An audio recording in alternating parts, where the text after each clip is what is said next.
सम्राट अशोक एक महान योद्धा, राजनीति निष्णात शासक और दार्शनिक बौद्ध सम्राट थे। विश्व में जितने भी सम्राट हुए, अशोक उनमें से अधुनातम थे।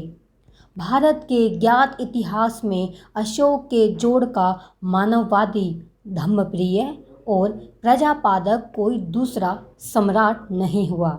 अशोक के संबंध में उनके द्वारा खुदवाए अनेक शिलालेखों और स्तंभ लेखों से पुष्ट और प्रामाणिक जानकारी मिलती है। उनका पत्थर किताब विश्व का लिखित एक अद्भुत पुरातात्विक अभिलेख है जो हजारों साल से सुरक्षित है। सम्राट अशोक का जन्म चैत्र शुक्ल पक्ष अष्टमी को तदनुसार ईसा पूर्व 304 में हुआ था। वे 40 वर्ष बिना तलवार के धम्म के सहारे शासन करने के बाद 72 वर्ष की आयु में ईसा पूर्व 232 में परिनिवृत्त हुए थे। आइए जानते हैं उनके शासन की कुछ विशेषताएं। सम्राट अशोक की सैन्य विजय उच्च कोटि की थी। उन्होंने लॉ ऑफ पिटी यानी दया के धर्म की नीति को अपनाया। अशोक ने अपने विशाल साम्राज्य के सभी भौतिक वैभवों को प्रजा के हित में उपयोग किया। उन्होंने अपने शासन में पूर्ण रूप से संवैधानिक और न्यायिक नैतिकता का अनुसरण किया। राज्य में कठोर अनुशासन बनाए रखने में वे कभी कभी जागरूक तानाशाह की भूमिका में दिखते थे। वे अपनी प्रजा के लिए पिता के समान थे। उन्होंने राज्य में नैतिक व्यवस्था बनाए रखने के लिए धर्म महापात्र नियुक्त किया था।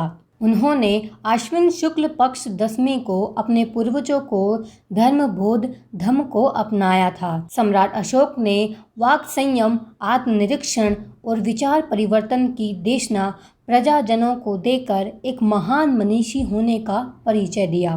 उन्होंने युद्ध घोष को धर्म घोष, विहार यात्रा को धम्म यात्रा में बदल दिया था तथा सुख शांति के प्रतीक धम्म चक्र का आविष्कार किया था जो अशोक चक्र भी कहा जाता है। उन्होंने धम्मदान को महान दान माना था। अशोक ने शस्त्र के स्थान पर सदाचार और भाईचारा यानी धम्म की प्राथमिकता दी थी। अशोक ने बौद्ध धम्म को विश्व धम्म बनाया था जिससे भारत का सम्मान पूरी दुनिया में बढ़ा। अशोक ने रूढ़िवादी मंगलाचार को बदलकर धम्म मंगल कर दिया था। उन्होंने बुद्ध शासन के प्रचार के लिए पूरे देश में 84,000 बुद्ध विहार और स्तूप बनवाए। सम्राट अशोक एक कुशल शासक और प्रजापालक थे जिन्होंने हर वक्त प्रजा की तकलीफें सुनने की व्यवस्था की थी। सभी लोगों ने देव शरण पितृ शरण की बात की, परंतु महान सम्राट अशोक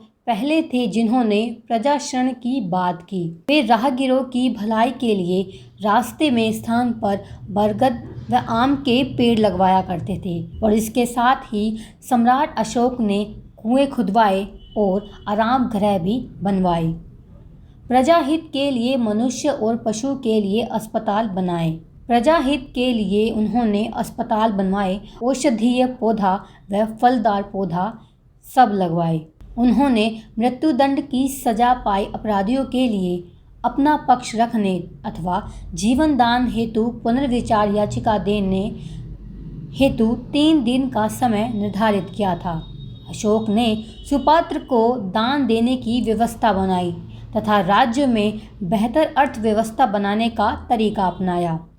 अशोक ने प्रजा पर अपनी इच्छा कभी नहीं थोपी तथा सबके लिए एक समान कानून व्यवस्था का मानदंड अपनाया।